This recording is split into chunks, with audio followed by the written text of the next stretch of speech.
Welcome to my YouTube automotive channel.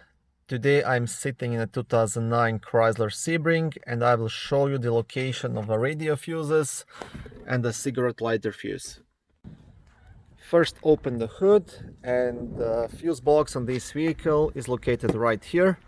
To open it up, there are two clips on this side, here and right here, so you just have to lift both of those clips and you can open up the fuse box.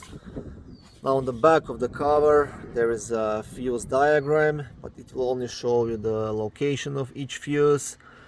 To exactly see which fuse is used for what, you would need the owner's manual. If your radio is not working, you want to check fuse number 19 and fuse number 20. So this here is the fuse number 19, and that's the amplifier fuse, and fuse number 20, that's the radio fuse. If your cigarette lighter is not working, you want to check fuse number 16. This is the blue one right here, 15 amp.